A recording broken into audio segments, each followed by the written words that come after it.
का एग्जाम था। पहला सवाल देखिए, महाराष्ट्र के संगीत थिएटर का लोकप्रिय नृत्य आपको पूछा है, तो महाराष्ट्र का जो म्यूजिकल थिएटर का लोकप्रिय पॉपुलर डांस है वो आपके हो जाएगा तमाशा है। और मैं आपको कमेंट करने के लिए बोल रहा हूं, जो पारंपरिक गीत और लोक नृत्य लावणी किस राज्य का है, ये आप कमेंट करके जरूर बताना। अगले सवाल की ओर बढ़ते हैं। WTO मिनिस्ट्रियल कॉन्फ्रेंस जो MC11 है वो कहाँ पर हुई है, तो ये जो आपकी मिनिस्ट्रियल कॉन्फ्रेंस 2 दिसंबर 2017 में हुई थी अर्जेंटीना में। जो वर्ल्ड ट्रेड ऑर्गेनाइजेशन की तरफ से जो मंत्री स्तरीय कॉन्फ्रेंस होता है, सम्मेलन होता है, वो दिसंबर 2017 में 11वां सम्मेलन अर्जेंटीना में हुआ है।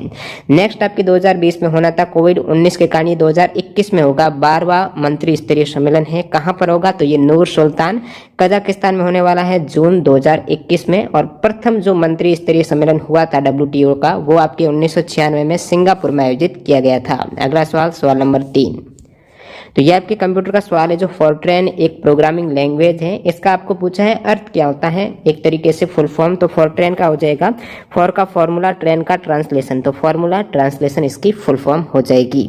और ये एक प्रोग्रामिंग लैंग्वेज है जो स्पेशली जो संख्यात्मक न्यूमेरिकल और वैज्ञानिक कंप्यूटिंग के लिए काम में ली जाती है। इसको डिजाइन किया था जोहन बेकस ने किया था 1957 में, और इसके साथ IBM ने मिलकर इसका डेवलप किया था इस लैंग्वेज का, जो कंप्यूटर की एक प्रोग्रामिंग भाषा है।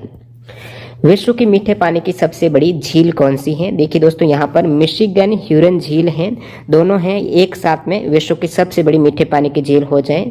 लेकिन जब ये ह्यूरन और मिशिगन झील को दो अलग अलग झील काउंट करें तो विश्व की सबसे बड़ी मीठे पानी की झील हो जाएगी सुपीरियर। ऑप्शन क्या थे आप बताना, ये सुपीरियर नहीं था, मिशिगन ह्यूरन था, तो वो करेक्ट करना था, बाकी सुपीरियन था, तो सुपीरियन हो जाएगा। जो विश्व की सबसे बड़ी मीठे पानी की झील है, नॉर्थ अमेरिका में है, और ये भी आपके कनाडा और US में है मिशिगन ह्यूरन झील भी। बाकी मैं बात करूं वॉल्यूम की दृष्टि से, आयतन की दृष्टि से, सबसे बड़ी मीठे पानी की जो वर्ल्ड की झील है वो बैकाल झील हो जाएगी। सवाल नंबर 5, बनारस हिंदू विश्वविद्यालय के उद्घाटन पर एक नारा, जो अस्पष्ट सवाल है, किस टाइप से एग्जैक्ट पूछा गया था, क्योंकि यहाँ पर जो नारा स्लोगन है वो कैंडिडेट नहीं बता पा रहे हैं। तो बनारस हिंदू जो काशी हिंदू विश्वविद्यालय है उसके उद्घाटन 1916 में हुआ था, जहाँ पर महात्मा गांधी जी ने भाषण दिया था, रानी बेसेंट भी थे, मदन मोहन मालवीय थे। तो उनमें से एक ने एक नारा दिया था, नारा का एग्जैक्ट नाम नहीं है, वो क्वेश्चन में मेंशन था, जो नारा स्लोगन था वो किसने दिया है ये पूछा था सवाल में। तो बनारस हिंदू विश्वविद्यालय की बात करूं तो इसका पहले नाम सेंट्रल हिंदू कॉलेज था। फाउंडर है मदन मोहन मालवीय, एनी बेसेंट, रामेश्वर सिंह और सुंदरलाल इसके फाउंडर हो जाएंगे, संस्थापक हो जाएंगे। 1916 में इसका उद्घाटन हुआ था, और विश्वविद्यालय को राष्ट्रीय महत्व का संस्थान का दर्जा भी प्राप्त है। जॉनबिल मेला किस राज्य में मनाया जाता है, रिपीटेड सवाल है। जॉनबिल असम का मेला हो जाएगा। जॉन और बिल शब्द का अर्थ क्या हो जाएगा, असमिया भाषा के शब्द हैं। जॉन का अर्थ चंद्रमा, बिल का अर्थ है आर्द्र।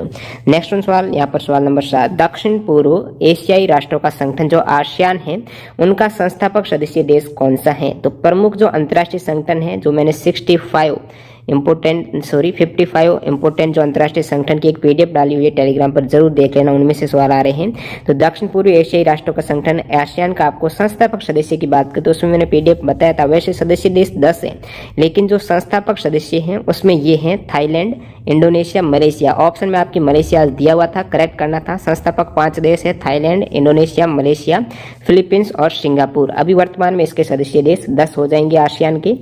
स्थापना और इसका जो सचिवालय और मुख्यालय की बात करो तो जकार्ता इंडोनेशिया में है। स्थापना 8 अगस्त 1967 को थाईलैंड की राजधानी बैंकॉक में हुई थी। और इसका आदर्श वाक्य है one vision, one identity, one community है। और आसियान सदस्य देश वर्तमान में 10 है, उसकी ट्रिक से आप याद रख सकते हो। ट्रिक ये है, आसियान के CM का सिम और BPL TV खो गया। तो CM का मतलब हो जाएगा यहाँ पर कम्बोडिया हो गया। M आसियान के CM का मतलब आसियान के सदस्य देश आपको याद हो जाएंगे इसके रेफरेंस से। CM का फिर इस प्रकार याद रख सकते हो, MMR SIM Singapore, I Indonesia, M Malaysia हो जाएगा, BPL TV और फिर आपकी ब्रुनई है, P यानी फिलीपींस है, L लाओस है, TV यानी थाईलैंड। और अगला सवाल क्वेश्चन नंबर 8, भारतीय अंतरिक्ष अनुसंधान संगठन के किस पूर्व चेयरपर्सन को फ्रांस के सर्वोच्च नागरिक पुरस्कार सेवलियर ऑफ ऑर्डर ऑफ ऑनर से सम्मानित किया गया है। तो फ्रांस का सर्वोच्च नागरिक सम्मान है, जैसे कि भारत का भारत रत्न है, उसी प्रकार फ्रांस का ये chevalier of order of the honour से किस पूर्व भारतीय जो इसरो के चेयरपर्सन को सम्मानित किया गया है? तो किरण कुमार करेक्ट हो जाएगा। भारत फ्रांस अंतरिक्ष सहयोग में उनके योगदान के लिए किरण कुमार को सम्मानित किया गया था। विरूपाक्ष मंदिर किस भगवान को समर्पित है? ऑप्शन में शिव जी था, करेक्ट हो जाएगा। विरूपाक्ष मंदिर है कहाँ पर? हम्पी कर्नाटक में है और इसका निर्माण किया था लखन दांडेशा ने किया था, जो कि देवा राय सेकंड के समय के ये उन्होंने निर्माण किया था। पहली बार भारत में पैसेंजर रेल किन के मध्य चली है? ये सवाल हो जाएगा, बहुत तीसरी बार रिपीट हो गया आपकी बार एनटीपीसी में। पहली बार जो भारत में पैसेंजर रेल चली है वो बॉम्बे और ठाणे के मध्य, बोरीबंदर और ठाणे के मध्य चली है 34 किलोमीटर की डिस्टेंस पर। 16 अप्रैल 1853 को चली थी। विश्व में प्रथम रेल 1825 इंग्लैंड में चली थी। उत्तराखंड में नमामि गंगे प्रोजेक्ट के तहत 10,000 रुद्राक्ष के वृक्षारोपण का एक प्रोजेक्ट शुरू किया गया है।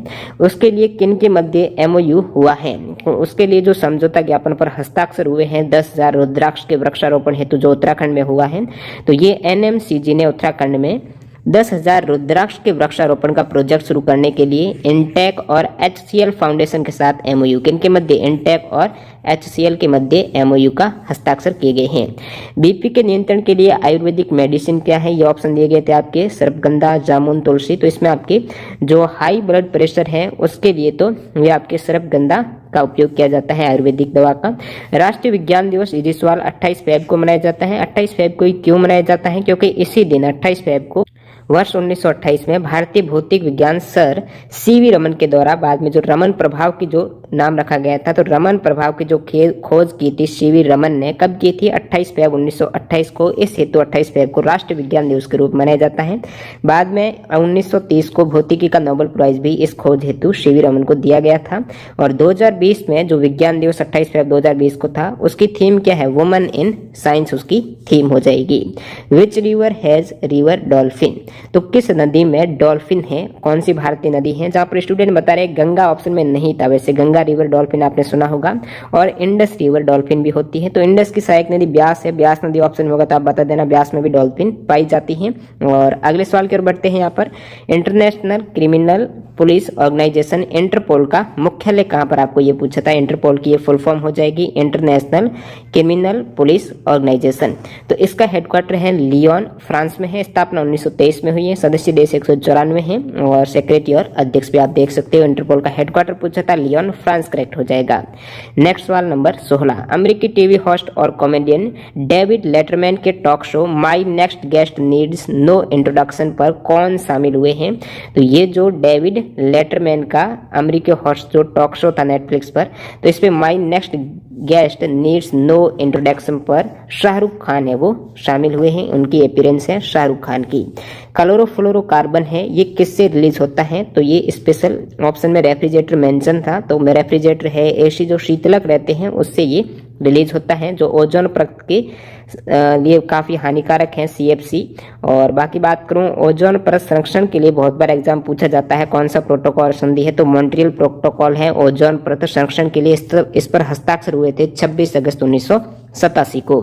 आरबीआई ने केस लाइट सोसाइटी हेतु भुगतान प्रणाली के लिए कौन सा विजन जारी किया है? तो रिजर्व बैंक ऑफ इंडिया ने, स्पेशली एक तरीके से डिजिटल है ये, केस लाइट सोसाइटी हेतु भुगतान प्रणाली को और आसान करने के लिए ये जो विजन जारी किया उसका नाम है विजन 2021, आपको करेक्ट करना था। और इस विजन से डिजिटल लेन देन के दिसंबर 2021 में 4 गुना करने का अनुमान लगाया गया है। ये 8,707 करोड़ रुपए से अधिक हो जाने की आशा है, 4 गुना बढ़ जाएगा विजन 2021 के तहत। नेक्स्ट सवाल नंबर 19। अंशुला कांत विश्व बैंक समूह की मुख्य वित्तीय अधिकारी और प्रबंध निदेशक हैं। वह पहले किस बैंक की एमडी रह चुकी हैं? तो अंशुला कांत हैं, इससे पहले स्टेट बैंक ऑफ इंडिया की मैनेजिंग डायरेक्टर हैं और ये वर्तमान में वर्ल्ड बैंक हैं उनकी मैनेजिंग डायरेक्टर और चीफ फाइनेंशियल ऑफिसर बनाया गया है। ये पहले स्टेट बैंक ऑफ इंडिया की एमडी रह चुकी हैं। विश्व बैंक के अध्यक्ष कौन है ये आपको पूछा है, तो ये सेम उसी पीडीएफ से आ गया है जिसमें मैंने मेंशन किया था स्पेशली विश्व बैंक के अध्यक्ष कौन है। और अभी जो अंशुला कांत है वो भी एमडी वगैरह बताया गया था। तो विश्व बैंक के जो अध्यक्ष आपको पूछा है, तो 13वें अध्यक्ष हैं वर्ल्ड बैंक के डेविड मालपास हैं। अप्रैल 2019 से कंटिन्यू। मुख्यालय वाशिंगटन डीसी यूएस में है विश्व बैंक का। स्थापना 9 जुलाई 1944 को हुई थी। एमडी जो सीएफओ है वो अंशुला कांत भारती हैं। सदस्य देश की बात करें तो 189 कंट्री, इसमें 2 संस्थाएं हैं, एक तो IBRD में 189 है, IDA में 173 कंट्री हो जाएगी। सवाल नंबर 21 है, Natyashastra was written by, Natyashastra के रचनाकार हैं भरत मुनि के द्वारा रचित हो जाएगा। भारतीय उद्योग परिसंघ या फिर जो CII है, इनके अध्यक्ष कौन है? तो श्री उदय कोटक हैं, जो कोटक महिंद्रा बैंक के वाइस चेयरमैन और MD हैं। कोटक महिंद्रा बैंक के उदय कोटक, वो ही भारतीय उद्योग परिसंघ के वर्तमान में अध्यक्ष हैं। और महासचिव कौन है? डायरेक्टर जनरल है श्री चंद्रजीत बनर्जी हैं। हेडक्वार्टर भारतीय उद्योग परिसंघ का न्यू दिल्ली में हो जाएगा। वरीयता क्रम में सेकेंड सर्वोच्च व्यक्ति कौन हो जाएंगे? तो ये ऑप्शन दिए गए थे, प्रेसिडेंट, वाइस प्रेसिडेंट हैं, और आपकी PM वगैरह ऑप्शन दिए गए थे राज्यपाल का। 4 ऑप्शन में आपके वाइस प्रेसिडेंट करेक्ट हो जाएगा। प्रथम जो वरीयता क्रम में सर्वोच्च व्यक्ति आपको पता होना चाहिए प्रेसिडेंट है, सेकंड होते हैं वाइस प्रेसिडेंट, और फिर थर्ड स्थान पर प्राइम मिनिस्टर, चौथे स्थान पर गवर्नर आता है। तो ये सही क्रम आप याद रखना। अगला सवाल देखिए, किस अनुच्छेद के तहत राज्य के अधीन किसी पद पर नियोजन या नियुक्ति से संबंधित विषयों में सभी नागरिकों के लिए अवसर की समता रहती है? तो एम्प्लॉयमेंट, रोजगार के लिए सभी के लिए समान अवसर आर्टिकल 16 कहता है। किस राज्य में सबसे ज्यादा थर्मल ऊर्जा उत्पादन क्षमता है? तो सबसे ज्यादा थर्मल ऊर्जा उत्पादन है वो महाराष्ट्र करेक्ट हो जाएगा। सोलर के केस में गुजरात, विंड के केस में तमिलनाडु, और थर्मल पावर में क्या आता है? कोल हो गया, गैस है, डीजल है, इसमें महाराष्ट्र फर्स्ट है। भारतीय नौसेना के अग्रिम पंक्ति की किस विध्वंसक मिसाइल को मई 2019 में विघटित कर दिया गया है? तो ये INS रंजीत को मई 2019 में विघटित किया है। और ये जहाज जो INS रंजीत है, ये विशाखापट्टनम में नौसेना डॉकयार्ड में एक समारोह में से नष्ट किया जाएगा। तो कौन सी विध्वंसक जहाज है जिसको मई 2019 में विघटित कर दिया गया है? और ये आपका हो जाएगा INS रंजीत। स्पेशली मई 2019 मेंशन था, तो रंजीत करेक्ट हो जाएगा, जो कि 15 सितंबर 1983 को नौसेना में शामिल हुई थी। कौन सी अस्थायी मेमोरी कंप्यूटर माइक्रो प्रोसेसर को हाई स्पीड डाटा एक्सेस प्रदान करती है, और जो कंप्यूटर माइक्रो प्रोसेस के कार्य करने के लिए आवश्यक रहता है? तो स्पेशली जो सवाल में कैश मेमोरी के बारे में परिभाषा दी गई थी, इस टाइप से थोड़ी लैंग्वेज चेंज हो सकती है। उसका आंसर था सही कैश मेमोरी। आपको पता होना चाहिए कैश मेमोरी कंप्यूटर की सबसे फास्टेस्ट मेमोरी होती है। अगले सवाल की ओर बढ़ते हैं, सवाल नंबर 28। किस कांग्रेस अधिवेशन में कांग्रेस नरम दल एवं गरम दल में अलग हो गई थी? तो ये कल आपके सेकंड सेट में पूछा गया था, उससे रिलेटेड सवाल है। सेकंड सेट में ये पूछा गया था कि गरम दल के नेता कौन है या फिर कौन नहीं है। उसमें मैंने बताया भी था, थोड़ा वीडियो लेट हो गया इसलिए फर्स्ट शिफ्ट वालों के नेट ने नहीं देखा होगा। तो मैंने बताया था कौन से अधिवेशन में, 1907 का जो कांग्रेस का अधिवेशन है उसमें गरम दल और नरम दल हैं, 2 अलग भागों में बंट गए थे। तो ये सूरत में हुआ था। आपको पूछा था 1907 के कांग्रेस अधिवेशन में अलग हुए थे। तो सूरत में 1907 कांग्रेस अधिवेशन, जिसके अध्यक्ष थे रास बिहारी घोष, इसमें जो कांग्रेस है नरम दल और गरम दल में बंट गई थी। और गरम दल के नेता की बात करें, लाला लाजपत राय, बाल गंगाधर तिलक, विपिन चंद्र पाल और बाकी अरविंद घोष, ये प्रमुख 4 नेता है गरम दल के, जिन्होंने वंदे मातरम को राष्ट्रगान बनाने की सिफारिश की थी, और नरम दल वालों ने जनगण मन को। अगले सवाल की ओर बढ़ते हैं, सवाल नंबर 29। रिसर्च रिएक्टर का नाम जैसे भाभा परमाणु अनुसंधान केंद्र के द्वारा परीक्षण किया गया है। तो प्रथम आपको पता होना चाहिए जो रिसर्च रिएक्टर है वो अप्सरा था, और ये 1956 में था। अप्सरा जो ट्रॉम्बे बॉम्बे में स्थापित है, और इसको भाभा परमाणु अनुसंधान केंद्र के द्वारा स्थापित किया गया है। तो ऑप्शन क्या दिए गए थे? बाकी अन्य रिसर्च रिएक्टर भी हैं, उसके अंतर्गत सर्कस हो जाएगा, कामिनी है, पूर्णिमा है, ये सभी उसके बाद आए हैं, और जेरिलीना वगैरह। और नेक्स्ट सवाल की ओर बढ़ते हैं, सवाल नंबर 30। विदेशी धरती पर भारतीय ध्वज को फहराने वाला प्रथम भारतीय कौन थी? ये बहुत बार मैं रिपीट कर चुका हूँ और ये फिर आज रिपीट हो गया सवाल। विदेशी धरती पर भारतीय ध्वज को फहराने वाली पहली भारतीय महिला या फिर कहां पर फहराया गया था, इस टाइप से पूछा गया था कि मैडम बीका जी ने भारतीय ध्वज को सबसे पहले कहां पर फहराया था? विदेश में, ये पूछा गया था। तो ये फहराया गया था दोस्तों जर्मनी में। कहां पर? जर्मनी में स्टटगार्ट में विदेशी धरती पर भारतीय ध्वज फहराया था। किन्होंने? मैडम बीका जी कामा ने। कब फहराया था? 22 अगस्त 1907 को। अभी जो वर्तमान में अपना भारतीय तिरंगा है उसका स्वरूप और जब ये 1907 वाले का अलग है। वर्तमान जो करंट फ्लैग है इसको डिजाइन किया गया है पिंगाली वेंकैया के द्वारा। नेक्स्ट सवाल देखिए आपके FW स्टीवंस यानी जो फ्रेडरिक विलियम स्टीवंस के द्वारा डिजाइन किया हुआ स्थल कौन सा है? तो करेक्ट आंसर हो जाएगा 1900, ये आपका है कौन सा है? विक्टोरिया टर्मिनस बॉम्बे में है रेलवे स्टेशन। अभी वर्तमान में इसका नाम है 1996 में नाम चेंज किया है छत्रपति शिवाजी टर्मिनस। ऑप्शन में आपके विक्टोरिया नहीं था, ये दिया गया था छत्रपति शिवाजी टर्मिनस जो मुंबई में है। तो उसको डिजाइन किया गया है वो FW स्टीवन के द्वारा किया गया है, करेक्ट हो जाएगा। सबसे ज्यादा कोयले का भंडार किस राज्य में है?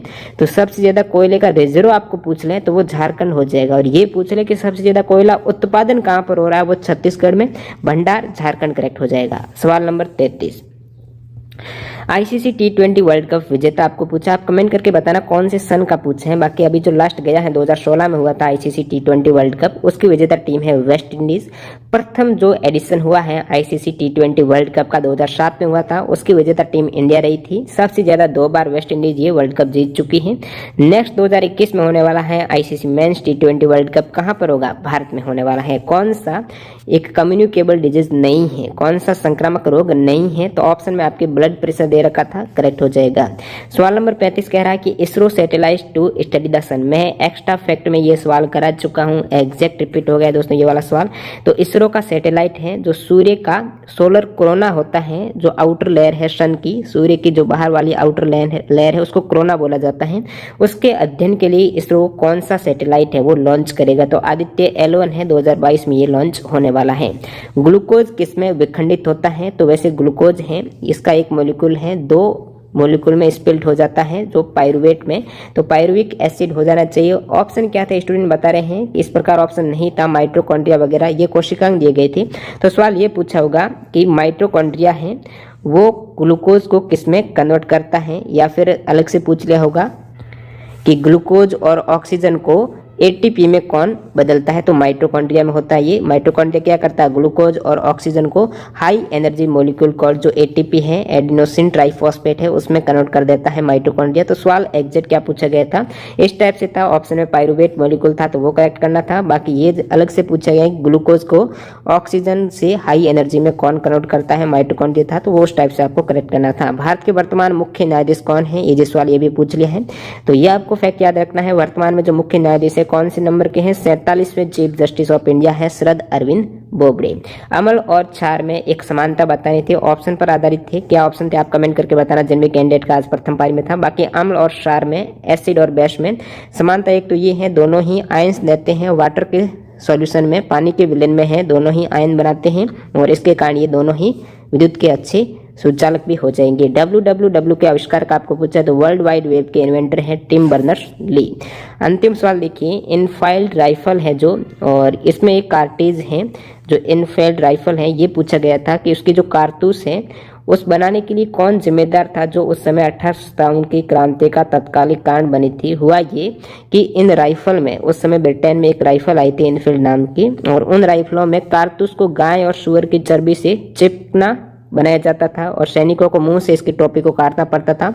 उसके बाद ये कारतूस राइफल में डाले जाते थे। इन्होंने इस हेतु हिंदुओं ने विरोध किया और बाद में ये 1857 की क्रांति का एक तरीके से तत्कालिक कारण बना था। तो सवाल पूछा इसके लिए कौन जिम्मेदार है इस प्रकार जो कारतूस को गाय और सुअर की चर्बी से सिकना करने के लिए इनफील्ड राइफल में जो कार्ट्रिज हैं, तो ये आप कमेंट करके बताना ऑप्शन क्या थे। बाकी इसका एग्जैक्ट आंसर जिन भी कैंडिडेट को मालूम है वो बता देना। तो इस टाइप से ये टोटल 40 सवाल आज आपके पूछे गए हैं प्रथम पारी में। मिलते हैं दोस्तों सेकंड सेट के वीडियो के साथ।